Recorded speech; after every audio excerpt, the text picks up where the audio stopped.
Today's podcast is brought to you by Audible.com. Get a free audiobook download at audiblepodcast.com/Sorgatron Media. Over 75,000 titles to choose from for your iPod, iPhone, or MP3 player.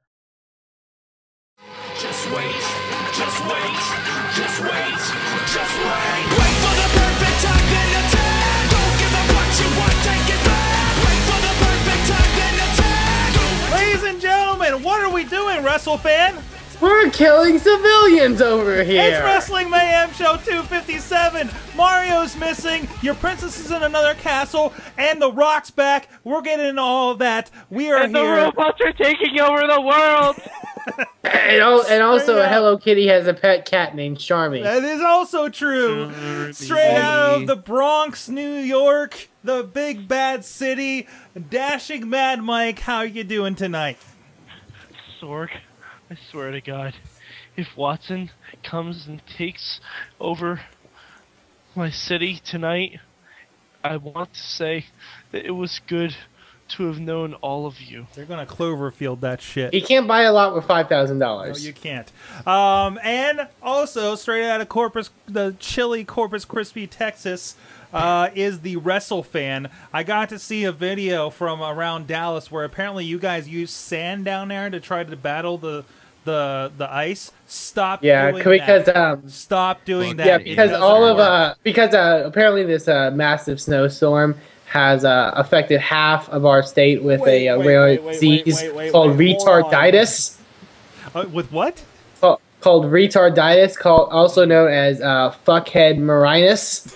Hold on, wait. Let me just state that while the Texans were freaking out about 7 inches of snow, there were Pittsburghers and Green Bay people driving around at 45 miles per hour, one hand on the wheel, singing along to the goddamn radio, having a joyride. Because in all honesty, apparently there was 100 accidents in a span of 4 hours in my city. All from Texas. And we got 2 days off of school just because there was a chance of there being ice. Yes. Yeah. Well, they don't have any hallways in the school. Well, no, there's a video up on the Freak Show page of them driving down the highway and seeing literally an accident every mile their way into Dallas. So it was pretty tremendous. Don't they sell the same cars down there that they sell up here? Yeah, but Texas. Do you love car crashes and Mexican people? Come to Texas, ladies and gentlemen. And also from the cold ether reaches of Chachi's mind, at some point at 3 in the morning in his video game binge, he closed his eyes and he saw DJ Lunchbox. How are you doing tonight? Fucking weird intro. I'm excellent, Sorg. I'm tremendous. I have a wrestling mayhem heart on. That's how good I am this evening. Tremendous. Boner. You should have a wrestling heart on. I want to congratulate you.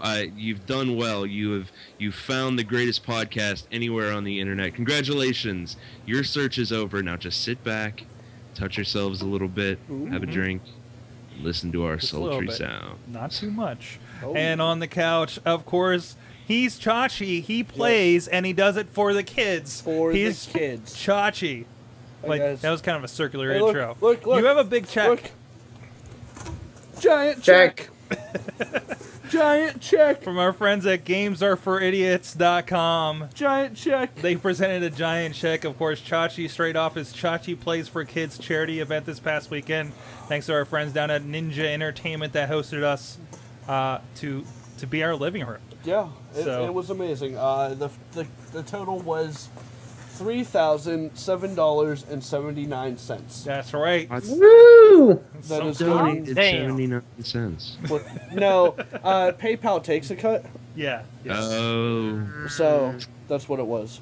But yeah, so I did this on the last show. I have to do it on this show. It couldn't been done without all of you people. So thank you. There you go. Now, of course, the DJ Lunchbox was there attending. Riz was there. Yes, I met Riz. You met got to meet Riz for the first time. You played. What did you play with Riz? He brought Rocky Legends. He brought Rocky Legends. Didn't play it at all. He went to the game. He went to the exchange. He picked up a copy of this game. He said, "This is what we're gonna play." He showed up, and I stomped his ass. And the thing is, since it was just started, it was a brand new game. There was only 6 people Yeah. to pick from for you to battle with an entire hour. Right. And Wow. it was hilarious because he seriously. Was one of them Thunderlips? No, nobody recognizable except Rocky. Yeah. Oh my god. You can unlock like 30 guys, but you get like 6 to Yeah. start with. So. Yeah. And I mean, he did beat me like once or twice, but I stomped him. It was just one of those things. And yeah, there is a little bit of a plan for next year.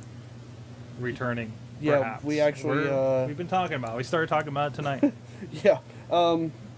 I flat out told everyone not to let us finish the one we were on before we started talking about next year. Yeah. Because seriously, the day of the event, while I'm sitting there playing video games, people are sitting there asking me... Like an hour in. Yeah, like an hour in. People are like, so you guys doing this next year?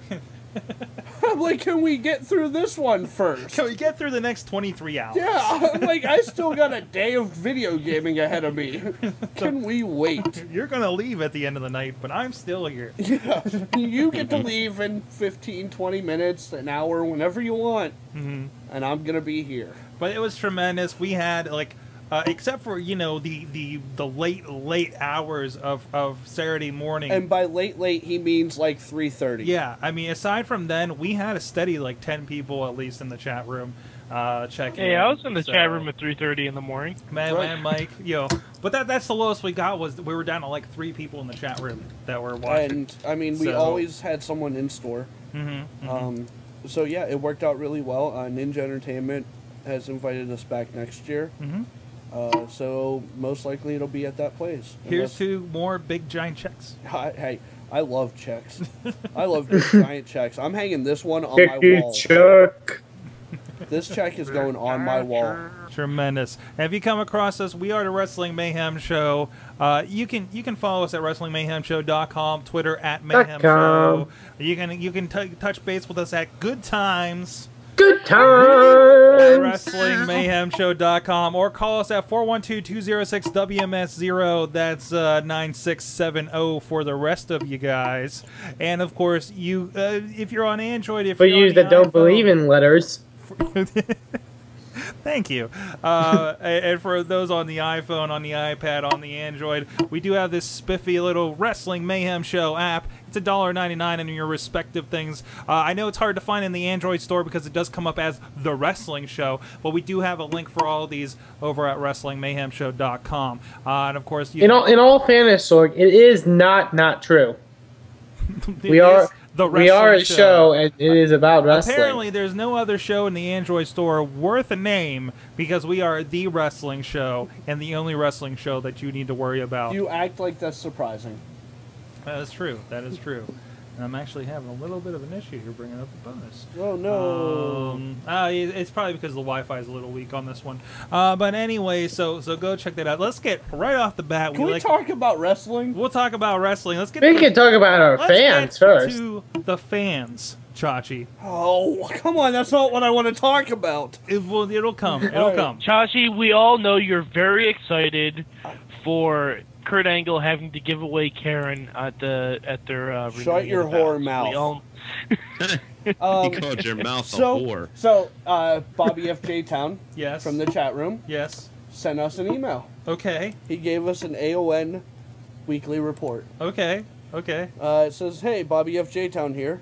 I've got the AON report for this week along with a couple videos. Okay. AON recap, February 13th, 2010. Best of AON 1 year anniversary of the rundown being on TV. Brief history of the storyline. This is really long. Yeah, I was gonna say, WrestleFan- Chachi's gonna be winded. I'm Everlasting actually. fuck is this guy talking about? It's in. with You know AON? Man You know, with Yeah. with the best wrestler in the entire universe, Man-Child, I'm actually gonna skip the history of it. who is actually seconded by my new favorite wrestler in the world, which is their television champion, Black Lightning. That is the best name I've ever heard, like ever. Black Lightning. Dude, that name has been Aquaman used came in up many with that different name. forms of media. Well, I said, why don't we just call you Whitefish? Okay. No offense to Bobby, but I am going to skip the history of this. It is a great read, though. It is. We are and very. We should probably put it on the website. Yeah, Okay, that bumps okay. on your dick. It's a great The read. current champions, though, the AON Pennsylvania heavyweight champion is Randall Fairway. The TV champion is Black Lightning. Black Lightning. The tag champions are I Ryan want it to be Fear. called Superbolt. The tag champions are Ryan Fear and the Man-Child, a.k.a. Yay, man-child. the Psychotic Assassins. And the 2010 defending Thunder Cup champion is Colin Blair. Match number 1, Justin Starr versus Black Lightning for the TV Black title Lightning. From I'm gonna do that every time he says his name. Black Every Lightning cuts a time. promo saying nobody can take the TV title from him while Justin Starr takes a nap in the corner. Lightning claims he can't wrestle because he broke his wrist, so Justin will have to take a title shot later. Justin grabs the mic from him and starts yelling, but Justin says he has a point and lays down for him only to roll him up for a 2 count as the match starts. They brawl to the outside where the Broker and Black Lightning trying to run to the locker room only to be stopped by Justin Starr and brought back to the ring. Match highlights. Lots of outside brawling as Lightning tried to slow the pace of the match down by attacking Starr's knee. The Broker distracts Starr as Lightning hits Terminate on sight, which is a low blow in the corner 3 times a la Shattered Dreams. Lightning gets a submission move before Starr taps out. Ref says he tapped out when he didn't.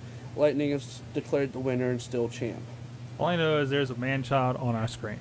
Man-child. Starr confronts Lightning about him not tapping. He's and so the ref being paid he's so big and happy.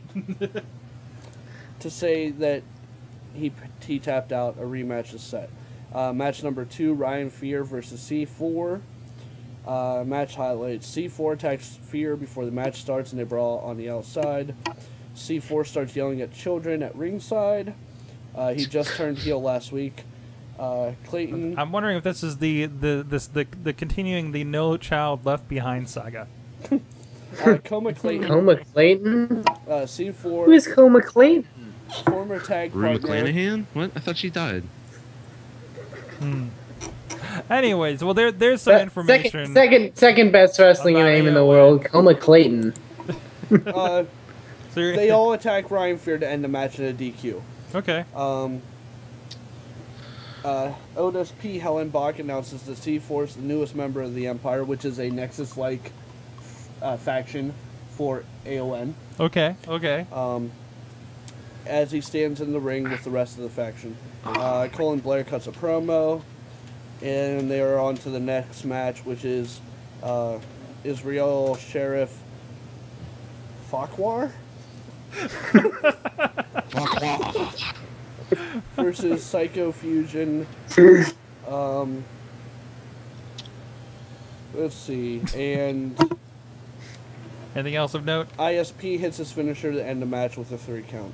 ISP. There was a KFC chant. And there's a bunch of, there was a KFC chant. And he has a bunch of videos to go with all of this.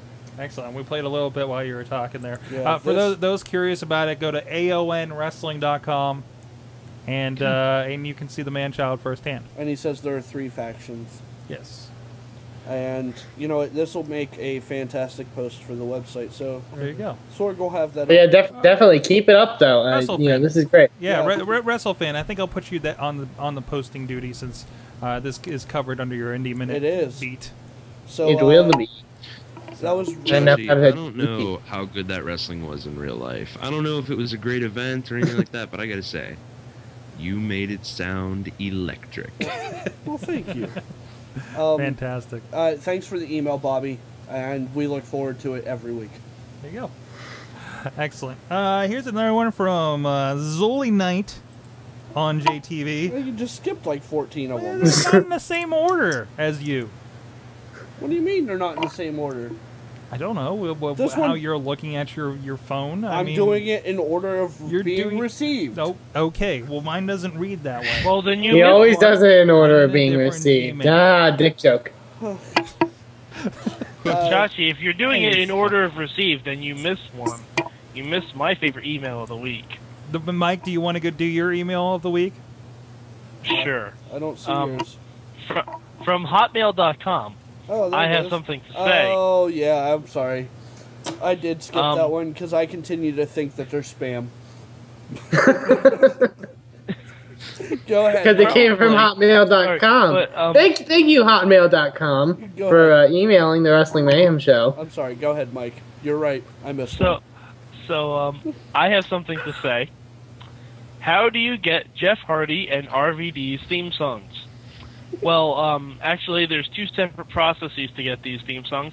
To get Jeff Hardy's, you have to find a lot of meth, a lot of pills, a lot of acid, and you have to bang your head repeatedly against an electric guitar and murmur incoherently. Okay. And that's basically Jeff Hardy's song.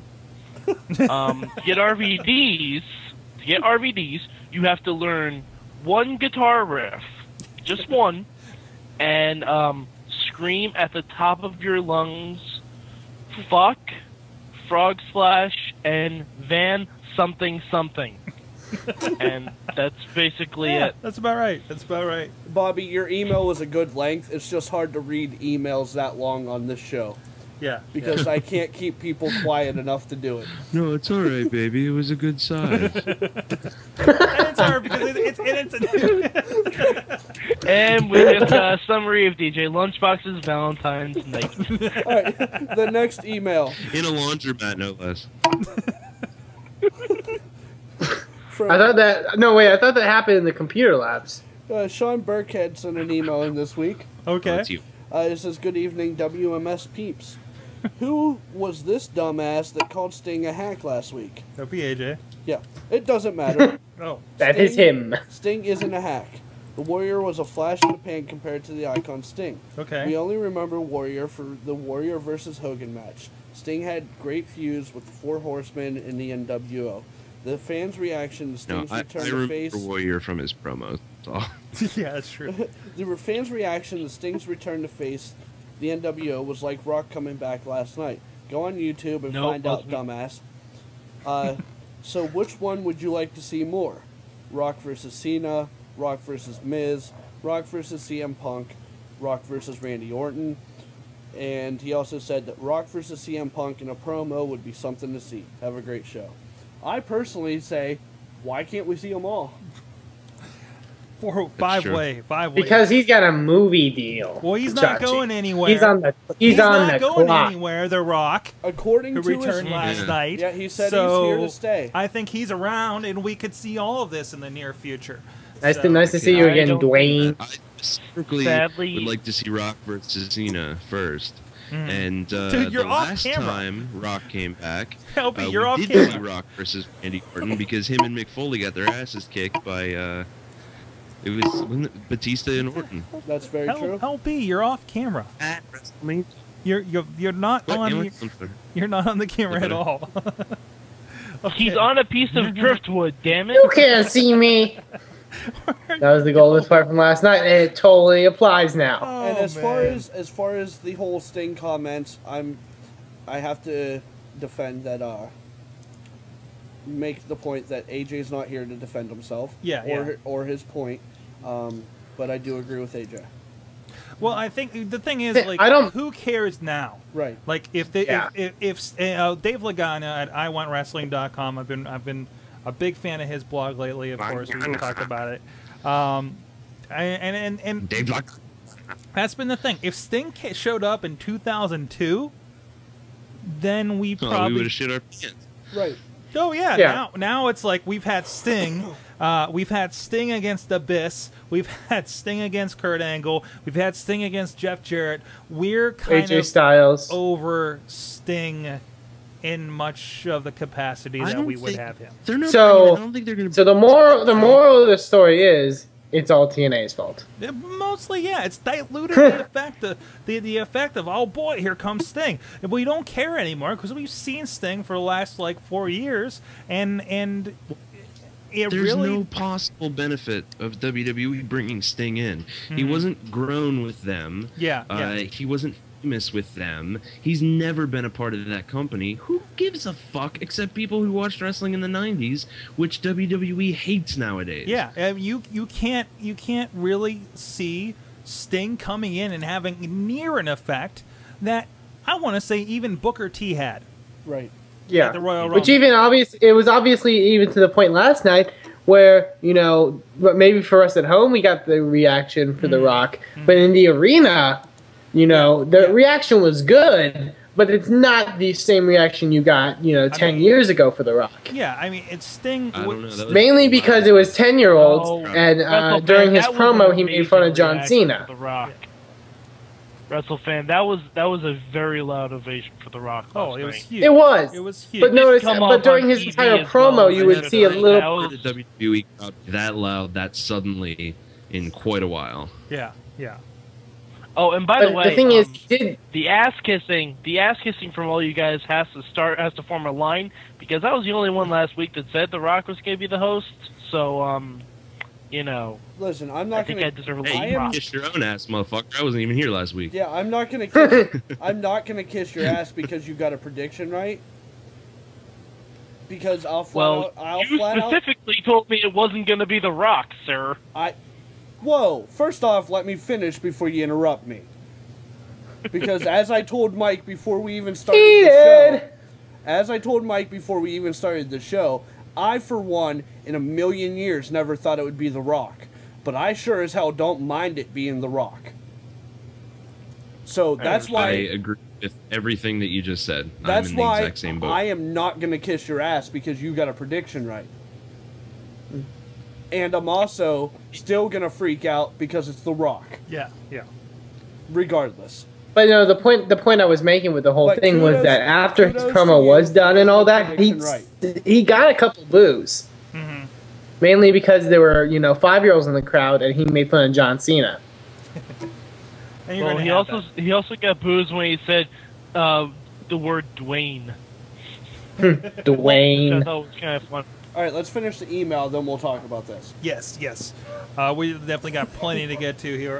Next one I got from Pierre Calais, who may be French. French Oh, To the WMS Nation, I may not be known for information about why Theodore R. Long is absent from the SmackDown picture, but when Vicky Guerrero took over, she fired a cutie known as Kelly Kelly and inherited a no spear role for Edge, in which if you spear, you DQ, and if you have the belt, you give it to someone via world-class role. In this case, Dolph Ziggler should have been his in the last 2 minutes of the show when the most annoying commenter known as Coleslaw revealed Dolph Ziggler is the new champion. However, Coleslaw. Edge still has the belt because the Green Bay Packer became the ref after sick Vicky got knocked out. And that is Just so- a heads up, and I know it's a whole booking thing, and I know, but I mean, just from a viewer's perspective, Vicky, I kind of know that Edge wasn't the one that beat up Teddy Long, because when you said you had evidence that you did an evil laugh, and for those that don't read comic books, normally that's not what you do when that happens. Okay. and also, why would Edge beat up Teddy Long when the absence of Teddy Long would mean that Vicky would take power? Yeah. That's That's true. Yeah. for someone who's supposed to be the biggest I get where they're opportunity, going though, but I mean, that's not a good opportunity.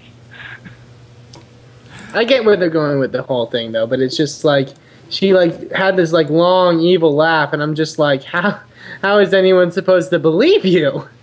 You just did a bet evil Christian villain did. laugh. Pretty Christian. Hey, there you go. That could be interesting. I back, bet it I was think it was Rodney Christian. Mack. back to the email. If you've already heard Tony Giovanni give the news about Mick Foley title reign that marked the downfall of WCW, then this one is much worse. But we head to Raw, and The Rock made his much-anticipated return in the company, becoming the host of WrestleMania this year. Does that mean it's the end of the PG era? You might answer it yourself, but with Elimination Chamber coming up, I think we could soon see a second coming of the Attitude Era, but it will be soon. You You can have your Al Snow, Steve Blackman, Godfather, Hardcore Holly, Trish Stratus, or Deborah, but you can't let Dixie Carter get The Rock to TNA, and that's the truth. See you later. BRK, a.k.a. Mr. Techwood Drive. I miss Steve Blackman. Steve Blackman. Just squint whenever you watch Mason Ryan on screen. It's basically the same thing. And imagine he doesn't have the same muscles. All right, who wants to take the Riz? I'll do the Riz. The Riz. WMS. Finally, I have come back to the ... copyright infringement portion of the show. I am going to make this short and sweet. The TNA pay-per-view was a botch and a half, and The Rock pretty much made every WWE fan, other than people who have no clue who The Rock is, and those are the young kids, cream in their jeans / sweatpants / underwear / wall. Somebody's mopping the wall. Jizz mopper. How do I know? Because of this tweet that the WWE Universe tweeted. I feel like this is Twitter's answer to the greatest emailer of the Wrestling Mayhem show besides myself, Juggalo Jamie. Quote, I screamed for 5 minutes when I saw at The Rock. I thought I was back on my kid age. Thanks for bringing me back, old memories. End quote. End quote. 1.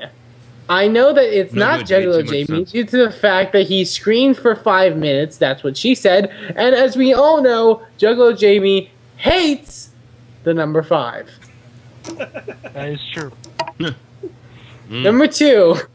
The first time I saw this, Fuck let's just five. say I didn't Fuck see five, the... by the way, that's the reason. Because fuck. The first...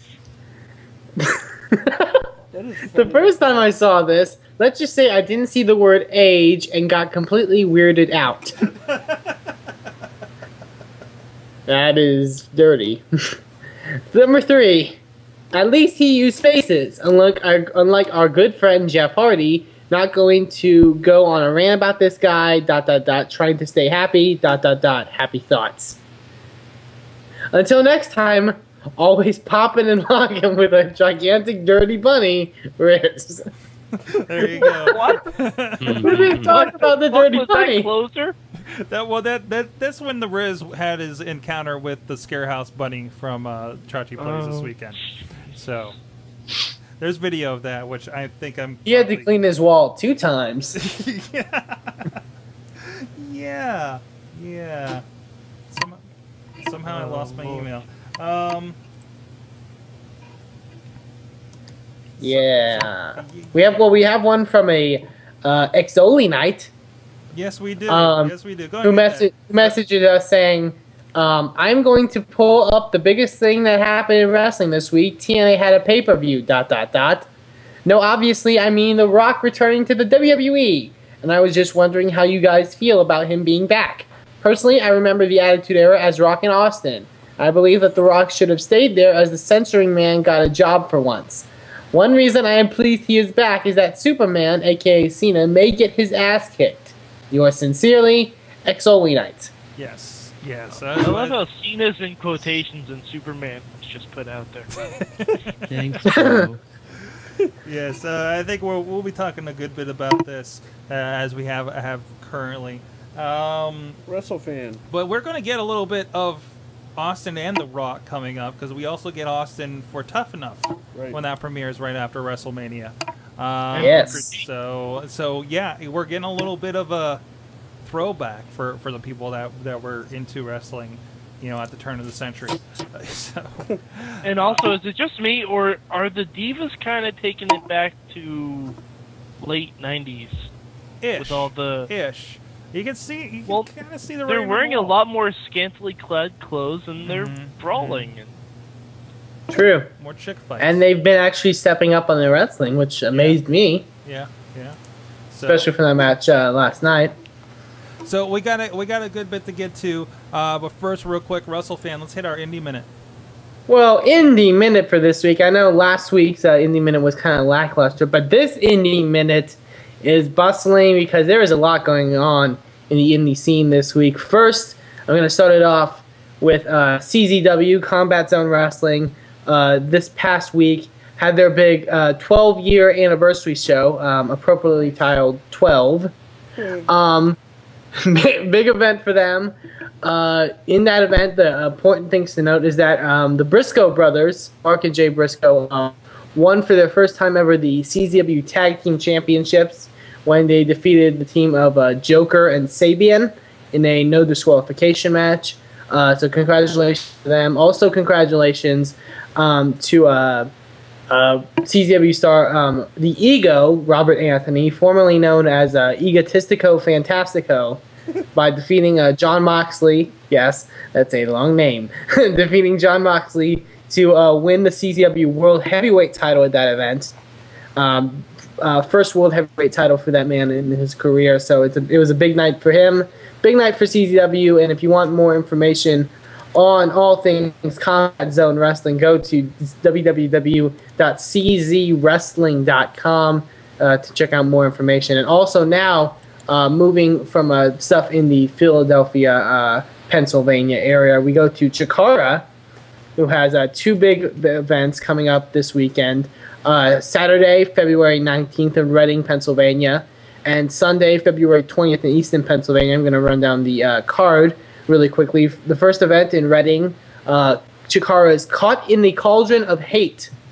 Big event.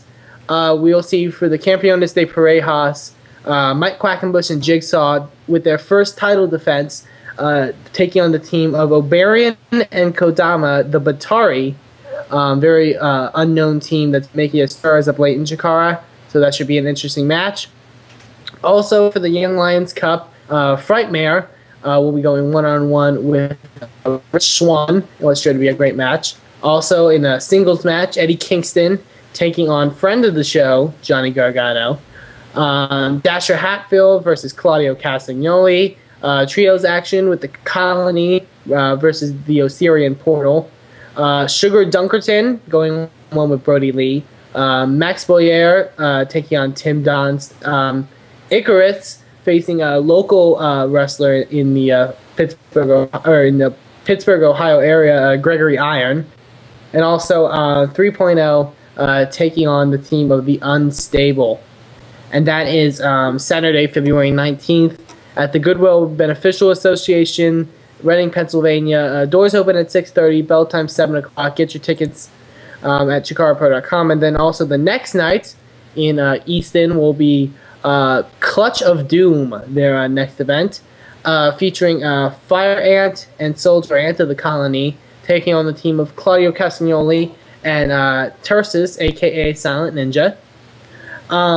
Jigsaw, one half of the Campeones de Parejas, taking on Tim Donst in a singles match of former Young Lions Cup champions.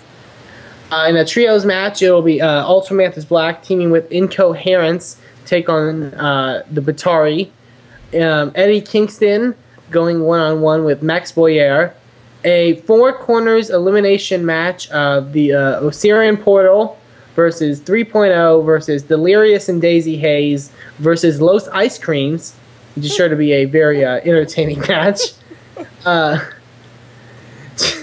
Wrestling. Chachi's entertained. Yes, wrestling. Indie wrestling, for that matter. Madison Eagles, current Shimmer champion, taking on Sarah Del Rey.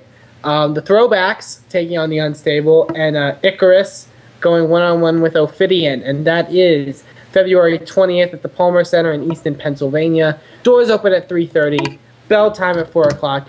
Get your tickets for that event, as well as the upcoming King of Trios big tournament. Get all those tickets, get your merch, get everything at chikarapro.com and go support them. And also in the Indie Minute, in the more local stuff, the first matches have been announced for IWC's next event, Combat in Clearfield, which is sure to be a great event, obviously in Clearfield, PA. The Founding Fathers... We're not having cataclysms anymore. No more cataclysms, but there is some combat, and there will be combat when we see the Founding Fathers of Dennis Gregory and Dean Radford teaming up to take on John Bolin and current new TNA star Tommy Mercer in a number one contenders match for the IWC Tag Team titles. Speaking of the IWC Tag Team titles, one half of the Tag Team champions and friend of the show, Michael Facade, taking on Shima Zion, the former IWC champion and friend of the show. Yes? Lunchbox? Yes. What? He just said Facade. Okay, Facade. Yeah. And it will be a super indie 10 qualifying match. Check that out. The other half of the IWC Tag Team Champions, Jason Glory, is going to get a big shot against Big League John McChesney for the IWC World Heavyweight title. See how I spell that? Big. It's funny. And then the IWC Super Indie title. Yeah, whatever. Super Hentai. His first defense of the Super Indie Championship. Or no, his second defense of the Super Indie Championship. No, taking on. Was I right? He just won. I suck at numbers. He will be taking on Matt Justice, newcomer to sort of a newcomer to IWC. He's been making his strides as of late, and it will be for the IWC Super Indie Championship, and that will be, I believe, March 19th. Yes, that is the date at the Clearfield County Fairgrounds. You can get your tickets now. Ringside tickets $20, general admission $10. Bell time 7:30. You can get your tickets at iwcwrestling.com. And that is the indie news that I have for this week. Excellent. And very thorough. So thank you, WrestleFan. Real quick, well, here's a little bit of you, what you guys are having gold. And then we're going to come right back with some more speculations. Wrestling Mayhem Show. Okay. Lunchbox, what do I Google?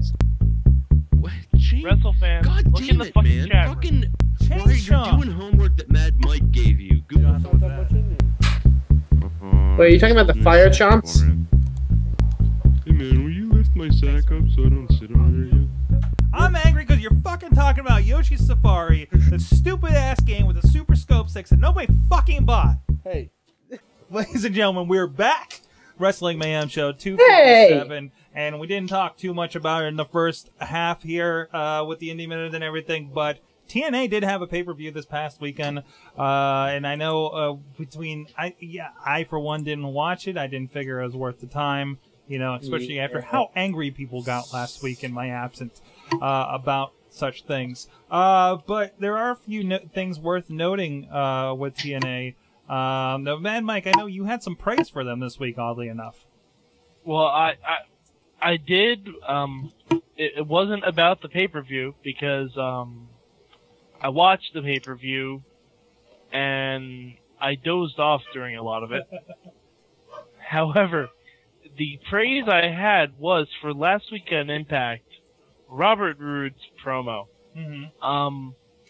It is a damn shame that Robert Roode is like boiled up in all this TNA nonsense, because he could be really something special in WWE. Because he had a tremendous promo that was at least 80 times more convincing as to why Fortune should be faces than AJ's promo was for Bischoff last week. Mm-hmm. But it was fantastic. And even if you're not a fan of TNA, if you're just a fan of good promo work, look up Robert Roode's promo from last week. It was very well done. Excellent. I mean, he is one of those guys that, you know, you really think could fit in pretty well in the Fed. You know, I mean, he's kind of has the size and look for it. I think that, you know, they would love to have him over there. And you never know, it could happen, especially, you know, the way things have been weird with people dropping off left and right in TNA. So yeah, definitely. Like, I think Robert Roode and Cody Rhodes would be the greatest tag team of all time. That'd be tremendous. Now, WrestleFan, you brought up an article. I know you passed it around. I know I was talking with LB about it the other night at Chachi Plays. But it tells a little bit about this article you were passing around amongst the clues. Well, this article I found while browsing the internet. Oddly enough, it'll be oddly enough when I talk about the article. This was a retweeted article from former TNA Knockout Taylor Wilde, recently retired TNA Knockout, from CageSideSeats.com, entitled "An Examination of TNA's Appalling Treatment of Talent." it goes into different sections. I'm just gonna break down the main points of each section. Please. It starts off mainly with the fact that of the mistreatment of the knockouts division, which many of the people argue with the fact that since they are the highest rated, they should be treated a little bit better. Yeah. This is over the fact that they get paid the lowest out of all the other wrestlers. I believe they get paid like maybe 100 an event or 100 an appearance. Oddly enough, one of the facts stated in here was that Madison Rayne, the current TNA Knockouts champion, is apparently the most lowest paid member of the roster, which is odd.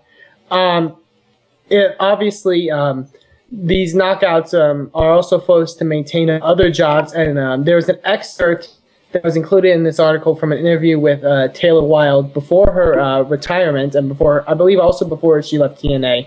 Where she mentioned in this article, quote, "I was working at Sunglass Hut, a mall in Mississauga, a job that could be maintained by a monkey. So standing around for 6 hours earning minimum wage wasn't the issue. But after serving this one customer for an extended period of time, he ever so politely uttered, 'Aren't you the TNA Women's Knockout Champion?' I handed in my resignation that day." So it basically illustrates the fact that these women have to maintain other jobs just to even support them, even though they're being featured on national TV. In Taylor Wilde's case, even though she was the Knockouts champion at the time. It also goes over the fact that they did an interview with Shimmer co-founder Allison Danger over the fact that they don't feature a lot of the current knockouts that have been in Shimmer in the past, mainly due to the fact that part of the money that they gain from those events is taken out by TNA out of the money that they earn from those events. It doesn't just go into the knockouts. It also goes into the fact that one of the things that I got very angry at over the fact that TNA does not pay for wrestlers' health issues, for medical expenses, as well as not paying for their travel. I believe this is a quote from Dave Meltzer from F4W Online. "TNA is worse. Guys won't get injuries checked or go to the hospital after the show because they don't want to pay the hospital bill. TNA may front your money for surgery, suffer from injury working for them, but they want you to pay it back." They have one example here from Wrestling Observer newsletter. Homicide was out of action with a groin pull and is trying to rehab it. He's avoiding surgery because he's had to pay for it out of his own pocket since they don't pay for that stuff in TNA, and he's not making enough money to get health insurance, considering most insurers won't touch wrestlers. When Hernandez had his neck operation, the company fronted him the money, but then each week take a percentage of his check out to pay them back. It also mentions notable ROH wrestler Delirious turned down a low money offer from TNA, figuring that he could make more money on the indie scene. It's like what I mentioned before about TNA taking money out of wrestlers' paychecks from the stuff they do on the indie scene. It also covers one of the things in TNA that a lot of people got angry about and started to show the unprofessionalism was the chair shot onto Rob Terry, the unprotected chair shot from an April 5th TNA Impact. A lot of people commented on the event. Quote, "TNA proved in that one moment that they don't care about talent," said, this was from Brian Alvarez. Irate former wrestlers Mikey Whipwreck and Lance Storm also vowed to boycott the show following that event. Even former ECW boss Paul Heyman, while not specifically mentioning TNA, categorized anyone doing unprotected steel chair shots to the head in light of all the studies in the past as unconscionable in the interview. And then it also goes into the fact of them hiring Matt Hardy and various other, and as well as hiring Scott Hall. It shows the fact that I think we mentioned it before in the past episodes of the Mayhem show, so it may be getting a bit redundant. But in order for TNA to be taken seriously, they need to provide the proper expenses, and they need to put in the right effort into this. We obviously know the fact that they are spending a lot of their money on paying contracts for guys like Hogan and Jeff Hardy, as well as Kurt Angle and others.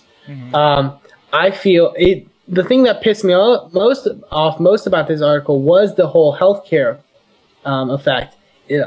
you are a professional company. You know, you maybe not be like WWE where you're on the stock market and all that, but you're a professional company that has a TV show every week. You know, you need to be paying for your wrestlers to get better. It hurts your company, just how people look at your company. It hurts your wrestlers because they're not going to be able to do the same stuff they used to do if they just keep trying to rehab their injuries on their own, plus maintaining indie dates in order to compensate for the money that they aren't getting from you. And I think the bigger issue here is like these are stories that you hear from people on the indies. Okay, like not making that much money, skirting hospital, working through injuries and stuff because that's how you do it. And you're not going to get insurance that way. You don't have anybody to take care of you. TNA, on the other hand, is big enough they could be doing that. Especially these talents. They may not seem like it from the ratings and all that, but they have the money where they can be paying this stuff off. Yeah. I mean, they're backed by a major company. They do fine. They're making money off their house shows in their international market. Definitely, that's not a doubt. Okay, regardless of what you think of their pay-per-views and stuff, they are making money in the markets they know how to. But then I think if they started paying for medical expenses and travel and things like that, though. They wouldn't be making what? money. No, it's not, and it's not a matter of paying it's not a matter of making money. I don't think they're making money now. WWE they're not making money now. Yeah, WWE doesn't. But that's something you need to do. It's just WWE doesn't cover any of those sorts of expenses, but they still pay their talent a bit better. The lowest. They do cover travel. They cover travel, which TNA doesn't. This is also mentioned in the article of an incident where the women's champion Madison Rayne missed house shows because she wasn't able to pay for the travel. Required. She denied it on a MySpace post, but I believe one of the commenters on that post pointed, "What is she supposed to say? I'm the Knockouts champion and still broke as hell." Yeah. I can't imagine the fact women or not. She is your champion. And she is one of the lowest paid members of your roster, and you have people like, obviously they must be paying Mickie James a great deal, bringing her in. People talk about, apparently, Christy Hemme, when she's in the she's in the company, is getting a bad rap for the money that she's being paid. They also mentioned when they signed Jenna Maraska, she was paid a very hefty deal, apparently a lot more than was asked to even. Apparently, the reason that Gail Kim did leave TNA back in 2008 was because of money and because they did not want to give her a pay raise. And even Victoria Tara left for a period because she, couldn't come to terms with what they wanted to pay. Exactly. Isn't that one of the reasons why Awesome Kong left too? Yeah. Same. Well, other than her incident with Bubba the Love Sponge. That plus the incident with Bubba the Love Sponge. It sounds so weird to say. But yeah, this is a big issue. If they're going to treat their talent like this, I mean, it gives you another reason to not want to support them because they're not supporting their own talent to that effect. It's just, it unfathoms me how both them and fans want to take them serious. WrestleFan, do your point. I just want to say that, I can't believe how the fact that fans as well as them want us to take them seriously as a serious company, because that cannot happen when you're not paying for medical expenses, you're not paying for travel, and you're underpaying your wrestlers for what they deserve. Mad Mike? I was just going to say, especially someone like Madison Rayne, who's been one of the most entertaining parts of consistently TNA's television for the past 6 to 8 months. And it's not like it's a surprise. When somebody says that the women are the highest rated segments, it's there in the numbers. And for a company that's really big about the ratings, they're not responding to that. And it's been there in the numbers for a long time now. Yeah. Since they started the Knockouts division. They just think anybody's interchangeable, or they think they're not going to leave because these girls aren't. Actually, that is one of the things that they pointed out. They do pay. One of the things that they imagine is one of the reasons that they pay them less is because of the fact that WWE may not hire most of them because they have a certain look that WWE isn't interested in. Yeah. But what does that say when you don't care, quite frankly, whether these girls stay or leave? It's sad, and it looks badly on Dixie Carter as somebody trying to run a company, to be quite honest. Also, you gotta remember, this is a quote, I think it was Bret Hart that said it. TNA is not a wrestling company. Mm-hmm. It's a wrestling show. Mm-hmm. Mm-hmm. It's a wrestling show that is put on by an energy drink company. No, an energy company. An energy drink company. Two different things. Well, whatever. Basically, WWE is a company for wrestling. Mm-hmm. They do other stuff, but it's a company for wrestling. Mm-hmm. TNA is a show. Mm-hmm. TNA is just a show. It's not the earner of the company of Panda Energy. Yeah.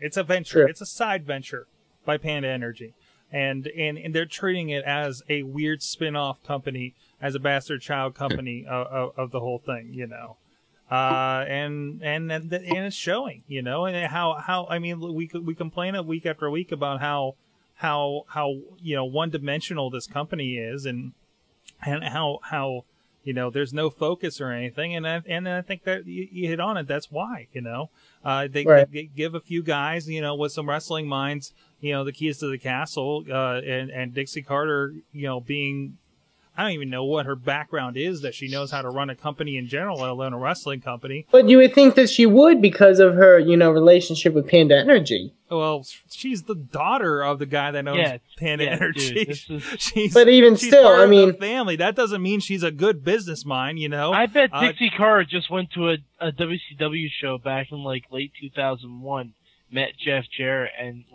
oh my God, this is so fancy. Yeah, exactly.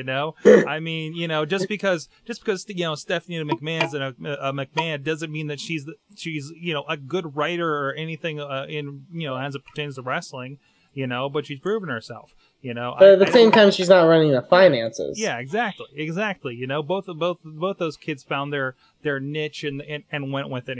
To the fact that Shane left. So. Yep. And I think that says something, that happened that way. And I'm curious what the end game's going to be there. So, anyways, I think that's enough about TNA, oh yeah, and Jeff Hardy won the belt back. Jeff Hardy won the belt, which again goes back to the, okay, so that's how we treat the people that have the obvious publicized drug problems. So, dude, they never changed the belt that Anderson was carrying. It was really obvious. So yeah, I'm with you on that. They could have actually, whatever you think about Mr. Anderson. RVD. Go ahead, Mike. What was that? Unpromoted. Jeff Hardy and RVD fight this week on Impact for the world title. Woo! Blow that. 6 months in the making. Mm-hmm. They could have done. They could have built so much with Mr. Anderson winning. They could have built so much with Mr. Anderson winning his first world title, and it's whether you think whatever you think of the guy or not. Yeah, and it just feels kind of just to have a match at a pay-per-view that wasn't supposed to be a world title match, but just became a world title match. So pretty much nobody saw this because you didn't advertise it, and then a month later you have him lose the belt back to the same guy. Yep. And at this point, I consider Eric Young the TNA World Heavyweight Champion. Friend of the show, Eric Young. Friend of the show, Eric Young. Mayhem Bump. Tremendous. Mayhem Bump. Well, let's go right. LB, I know you fancy yourself the financial follower of the WWE. I hate numbers, but I like knowing what's going on with WWE's numbers. They did just recently have their annual conference call, and here's a little bit of information on that. Basically, the key points were that WWE grossed $122.5 million for the final quarter of the year. ended basically with 8.1 million in profits, and that's not that bad. Last year's numbers were 117.3 in gross and 11.2 million in profits. It did slightly better than WWE's own predictions went. It sent out a press release a few weeks back that it wouldn't meet analyst expectations. Stock price was $12.03 shortly after the call, down 39 cents per share. But even so, with that news, it was considered negative. The major hits were pay-per-view and home video, plus live events were down as well as compared to last year. Vince didn't really say much that isn't already known, except that he did predict an upswing in business across the board that would kick off at Mania. But he said the same thing 6 months ago about SummerSlam, and it didn't happen then. He did say the Royal Rumble numbers were up, but he didn't get into specifics. Apparently he was getting a little shit on the conference call because he kept talking about how the new talent is getting over, and people were like, if they're asking if there's a new possible John Cena level star, and he mentioned The Miz, Randy Orton, and Alberto Del Rio in his categorization of new stars, which I definitely think applies to Alberto Del Rio. Miz, Randy Orton, they've been around quite a while. Granted, they're finally, really breaking into it. But anyway, he did note that The Miz has been around for a while, but fought his way to the top. Pretty much every facet of the business declined year over year, except international television rights fees, which are up. They pushed international growth, mentioning Mexico, China, India, Russia, not Egypt, though. Vince didn't really throw any specific numbers, but he did say they have sold more tickets for Mania at this point this year than they did at this point last year. And that, with much higher ticket prices, the gate was significantly higher. Something tells me the rest of those Mania tickets are going to be going pretty quick now. Yeah. Especially Rock. Yeah, The Rock is absolutely going to give a boost to... And I think you're going to see that upswing from that and Stone Cold being involved after WrestleMania, because I mean, those are standbys. Those are the guys that they made, record profits off of. And to see them, you see their faces back to give the rub to everybody else, I think it's going to be tremendous for them, to be honest. That might be what they needed, was that little bit of throwback, I think in terms of numbers, The Rock is going to be nothing but positive for WWE as a whole. If they handle him properly and don't fuck it up, then I think he'll do some really good business for them. If they stick around, then. Some other interesting numbers that came out of this that I've heard discussed over the past week. Pay-per-view numbers, of course, down across the board, except for Survivor Series, which was actually interesting. Which was actually up from the year before, and that's the show that they were speculating on getting rid of last year. I can't remember exactly what they did at Survivor Series, but I do remember it being a fantastic show. Like, I remember being excited for the Survivor Series. More so than SummerSlam, I think. So, I think that's of note. Again, don't entirely remember what they did for Survivor Series. I'm sure it was one of the John Cena... I was going to say, wasn't Survivor Series where Cena had to join the Nexus? Was it the Join the Nexus one? It was the one when he got fired. Was it when he got fired? Okay, either way, it was some... Right. I just remember the build around the stuff like that was tremendous for that time of year. I remember we commented a lot on how usually that time of the year is really kind of low-key, and it felt like they never really bottomed out as far as the storylines go.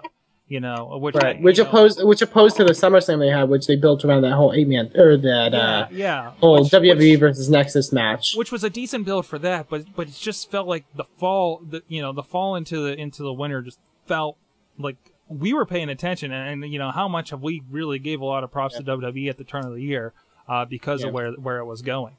So, and quite frankly, I mean, looking at it and remembering the actual card for Survivor Series was a great event. And aside from that, they mentioned their partnership with Mattel. Unfavorable industry trends in the home video. Of course, you mentioned a little bit of the home video and pay-per-view numbers. And maybe it's maybe people are getting enough of it, or maybe Netflix or something's affecting them as far as that goes, as far as those trends. But of course, DVD sales in general are going down. And you can also get pay-per-view matches on iTunes. Yeah. I think it's right after the pay-per-view. And they really haven't ventured into Blu-ray that much, I've noticed, which seems weird. Like, I think you can get your WrestleManias on Blu-ray, but I don't think they ventured too much beyond that. So, I think for the individual pay-per-views, like for the monthly ones that aren't the big ones, I don't think it makes sense for them to print Blu-ray discs. And it doesn't really make sense to a point to do the Chris Jericho DVD sets, because half of that stuff's not even HD when they do anthologies like that. The John Cena Experience was in Blu-ray. That's right. That was a specific. And I'm pretty sure the Randy Orton one is going to be in Blu-ray as well. So ones like that are really kind of centered around new content. You know, because I think the John Cena Experience was like they followed him around and everything. So that makes sense. Yeah, it was more of a documentary style than anything. But again, throwing back to best heel managers or best of so and so or Chris Jericho, there is a lot of archive stuff in there that would not benefit from being on a Blu-ray. So right. But it is interesting that I would have thought they would have ventured a little bit more into it. But maybe we'll see that more. Well, they have the best of Raw and SmackDown. That came out. That would also be really good, I think, on Blu-ray capability. Yeah, why not? They are already HD from the year. They've been HD for a couple years now. Well, no, they are in Blu-ray. They are okay. They are on Blu-ray. Okay. Yeah. So there you go. That's what WWE's doing as a wrestling company. As opposed to a shitty place in Orlando that doesn't pay their wrestlers. A glorified indie. Ring of Honor is a more structured company than TNA. Yes. So that's it. And they are booked by a man who does nothing but babble. What? So yeah, Delirious. Delirious is booking the company. That is true. And he could do better than Vince Russo. I've explained this to you many times before. Delirious is not babble. He actually is a very eloquent speaker. You just need to be able to speak Delirious. Clearly, you cannot.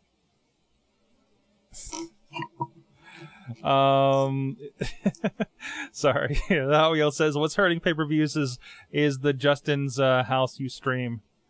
I think referring to Justin TV.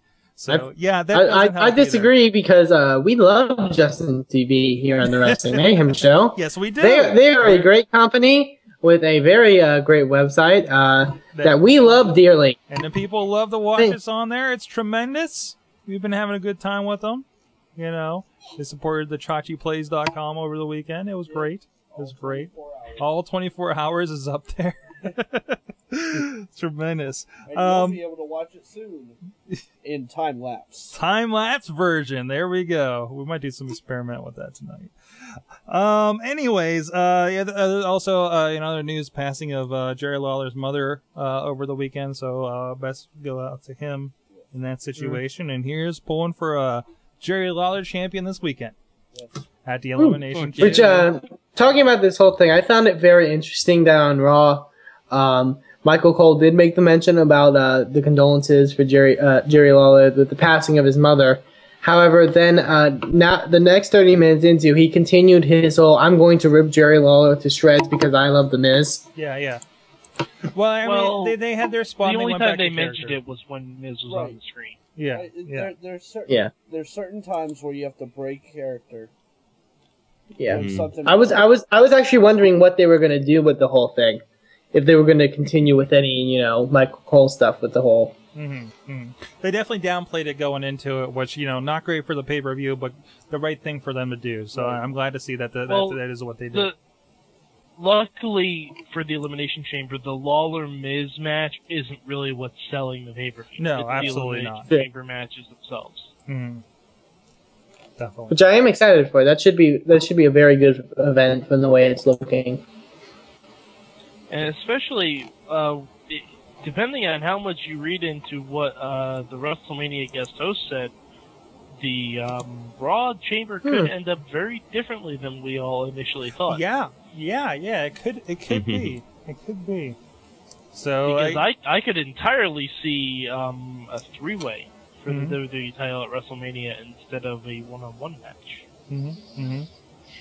Possibly. For the title since Shawn, Triple H, and Benoit. I don't think That is not true. I mean, Well, also, at there was also John Cena, That is Randy Orton, and also Triple not H. true. Triple H, John Cena, and Randy Orton and had Cena. 3-way. Edge, Big Show, and John Cena had 3-way at Mania. I remember because that was the event where Randy Orton beat Cena and Triple H, and everyone was like, "What? Yeah. John Cena Randy didn't Orton win, was the punt. and neither did Triple H." Yes, I remember things. fantastic. And speaking of Yeah, and that was WrestleMania, the one where Cena lifted Big Show and Edge up at the same time for an FU. Yeah. Like we said, Superman. Speaking of WrestleMania 28, staying on the East Coast, going to be in Miami, Florida, at the Sun Life Stadium next year. Home of the Dolphins. Yay! Yay! Dolphin. I like dolphins. I want to ride dolphins. Okay. Sorry, mind of a 5-year-old here. Sorry, I just heard dolphin. I was So, like, I want- fantastic. Well, is there anything else we want to touch base on before we get out of here, guys? The Rock? Do we want to talk more about The Rock? We kind of already did to a point. didn't we? yes, Okay. because it was awesome. Okay. Sorg, hold on. How dare I know you? the real reason The Rock came back. Oh. I know the real Money? reason The Rock came back. Why is that? He said on Raw that it wasn't about the money, it wasn't to promote a movie, and it's not about the fans. The Rock has come back to save us from Watson, and he has started this campaign by first taking it out on the Raw general manager. Boom. That was like amazing. Rock is here I like to that. destroy all machines. I think The Rock is the general manager. Ooh. Mm-hmm. I'm playing the game. What? He keeps talking. Oh, and by the way, Chachi, I you still play think games for Sting 24 can- hours straight. Whoa. You can take a break. What you got, Chach? The Rock coming back last night, I actually decided to quit watching Raw, and I fell asleep. And I completely missed it, and woke up to everyone still talking about it from the night before. But I went back and I watched it, and it was hilarious because everyone in the arena was cheering. Everyone. Even kids that are not old enough Yeah. to have remembered The Rock coming back or being there the last time. And regardless of whether or not I thought it would happen, I am geeked. I'm just waiting to see how long he actually sticks around this time. Because I'm sorry, I don't care what his promo said last night, it's not going to be forever. So. And I think it could be a thing where we see him around WrestleMania and SummerSlam at least. You know, it's not not every week or anything like that. But yeah, I could see them. It's not like he's going to be on the house shows. Right. But he's going to be there between movies and everything, and at least on a more consistent basis.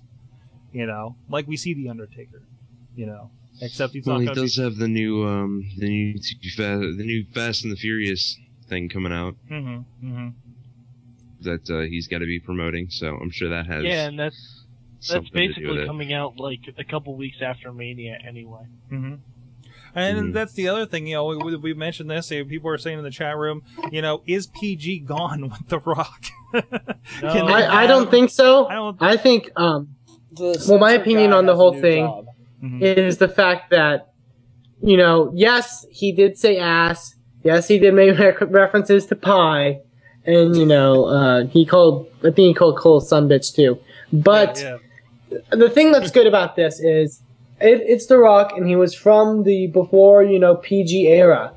But since WWE has made the PG run, when you do hear those times where wrestlers say ass or, bitch or whatever, it actually means something now. As opposed to, it being watered down by people using it every other word. Guys, to paraphrase the great Chris Jericho from his new book Undisputed, which I finished and it's awesome. You should all read it. Holy crap! He basically The Rock cursed by saying motherfucker during a live Raw one time, and you know they came back to the backstage area. No one really said anything about that. Chris Jericho also did the same thing once when something was supposed to cut off or whatever, and he said motherfucker on the air. He came back and he got an earful, and he's like, but The Rock just did it like a couple months ago, and then Vince McMahon basically said, listen, when you pull in as much money as The Rock, you can say motherfucker too. Right. Wow. Because they're willing to pay the fines if the money's going to match. Yeah, he's earned his keep for that company at that point. God, yeah. So, Absolutely. I mean, the man came out last night, and not counting the amount of time he spent walking to the ring or around the ring or in the ring, but actually using a microphone, he dropped a 22-minute promo last night. Mm-hmm. That was amazing. That is something that the company has not seen in 7 years. Nobody knows how to do that anymore. Really? I mean, we talked a couple weeks Nobody ago. can pull it off anymore. Right. We talked a couple weeks ago about the promos being good, but they're not 22-minute promos that have you entertained for the entire time. Remember when we would always say, okay, it's the beginning of the Raw, we have a 25-minute promo with Triple H and whoever, whatever's going on. But they weren't really that bad. We noticed they weren't. Right. But in the long run, compared to some of the crap that we have now, they weren't that bad. Right. So, there you go. It's one of those things. Well, guys, I think it's time.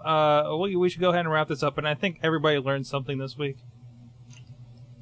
Oh, I learned that I am interested in wrestling again. And it took an old school face, right? You know? Mad Mike, what'd you learn from wrestling this week? I learned from wrestling that not only can The Rock save us from Watson, but Jeff Hardy is above the law, and both of those things scare me for America. America. WrestleFan, the WrestleFan, what'd you learn from wrestling this week? Well, Sorgatron, I learned that Hello Kitty has a pet cat named Charmy. I'm gonna punch you in the It's not from twat. wrestling. I'm gonna punch you in the twat. Hello Kitty having a pet cat named Charmy has everything to do with wrestling. So no. In all seriousness, no. I learned that in and it's kind of been what I've been learning every week now, is that Alberto Del Rio, he is slowly becoming one of the fastest rising stars that WWE has ever created. Next to Sheamus, and obviously who won the championship in like 2 months or whatever. But I mean, for them to have the guts and to have the pride, for that matter, to do that, great for them. Excellent. From the chat room, Bobby F. J. Town learned that Black Lightning can strike twice, and that Matt Hardy is paid with a White Castle crave case. I learned something else this week. I am so sorry I forgot this. TNA announced on their website that on April 9th, I believe, which I believe is a Friday, TNA is returning to Pittsburgh, Pennsylvania. Ooh. And one of the wrestlers on the card is very interesting. I'll give you a hint, or I'll give you 2 hints. 1, he's fat. 2, he's really, really fat. American Balloon? Matt Hardy? American 200 points! 200 points for Mad Mike for guessing that Matt Hardy will be appearing at the Pittsburgh TNA house show.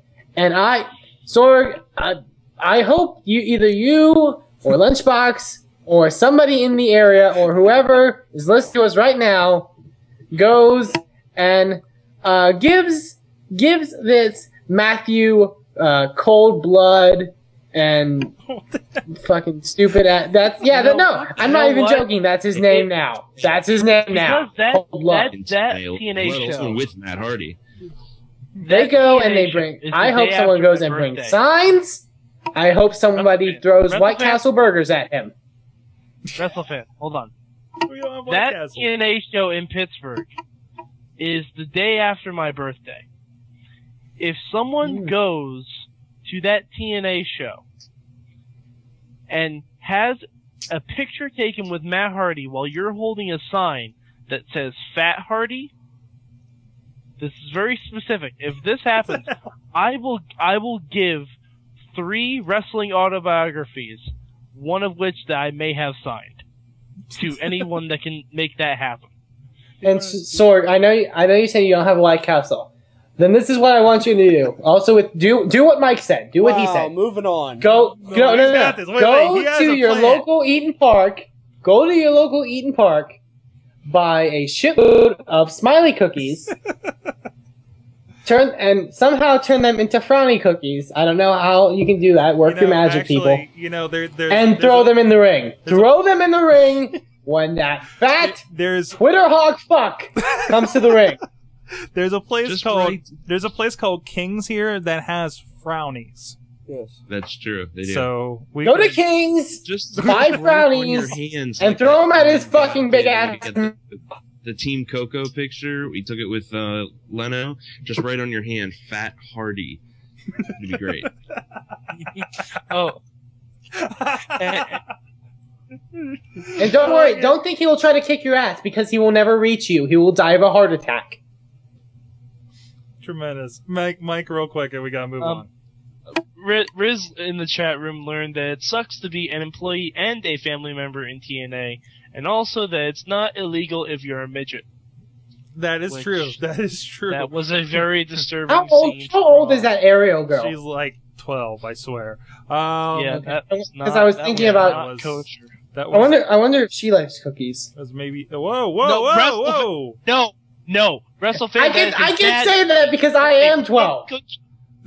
WrestleFan, that is a frowny cookie. That is a bad cookie. LB, what'd you learn from wrestling this week? She seemed nice. That is cookie batter. That is cookies that has not been completed yet. LB, what'd you learn from I love cookie dough. What the hell? LB, what'd you learn from Megan's Law this week? Oh God. I'd rather. Oh Jesus. What did you learn about William Regal making out with a dude? So what? Oh, Gee, cut him off! Cut him off! Fucking shut it down!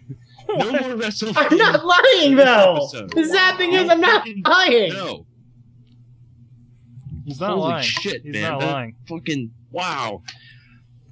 I can't believe you can't put that kind of pressure on it. Like I have to bring the show back to a direct forward method with what I learned. Jesus Christ, man! Wow, don't switch to my camera right now. The pants off, dance off time? Or do it. Is that what it is? What? No, I'm not wearing pants, but no. What I learned from wrestling this week was that I learned that it's still That's a possible- crotch. Sorry, Lunchbox, go ahead.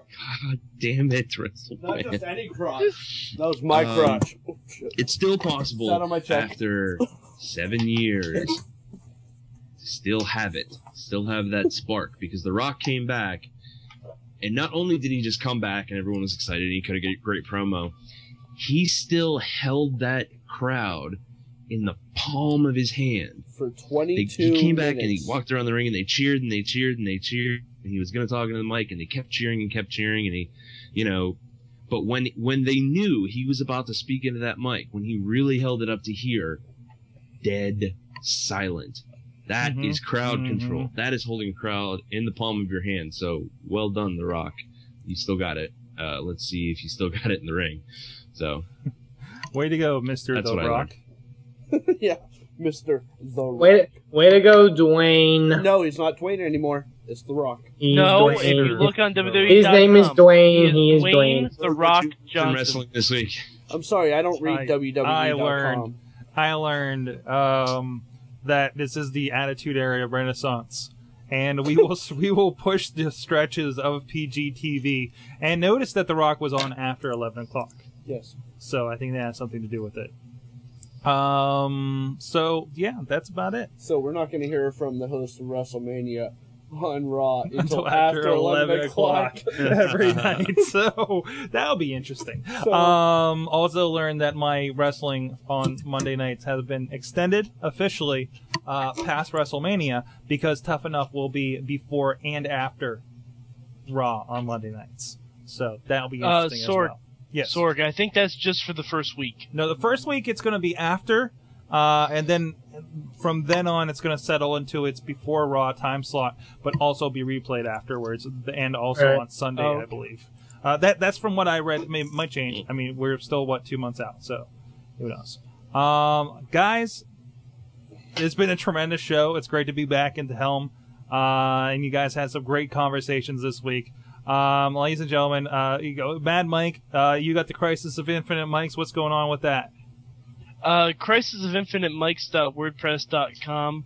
Hopefully soon, probably this week, we'll have a kind of a dissertation on Spider-Man 3 and how it isn't as bad as people think and how it could have been improved. In defense of Spider-Man 3, perhaps? Yes. Excellent, excellent. A Wrestle fan, what's going on in your world of cookies? No cookies this week, but if you do go to youtube.com/WrestleFan2000, you can check me out. I have been blogging again. I haven't vlogged in a while, but I posted 2 vlogs from this past weekend. One talking about Chachi Plays, and the other one talking about things and other random something or whatever. And I also talk maybe about Hello Kitty having a pet cat named Charmy. That is 100% inaccurate, what I just said. All right. And DJ Lunchbox, what's up with you these days? Thoughtful riot. Thoughtful riot. That was probably really loud. Your social media Rating, versus newscasters battle I saw kicked off. That's true. It has made a return, and there will be more in the coming weeks once my life schedule calms down a bit. Mm-hmm. So, fantastic. Chachi's over at also Chachi. DJ Lunchbox on the Twitter. Yes. Chachi's over at ChachiSays.net, recovering from ChachiPlays.com. There's some renditions of you that in comic form over there. Yeah, over at ChachiPlays.com. Bring it up right now. Go look at it right now. You talking no, to me? I'm talking to everyone else. ChachiPlays.com. Go Yeah. check it out. CarbonCopySquared.com. Yeah, I'll get back into the swing of things on ChachiSays.net this week. I'm going to start doing some new stuff.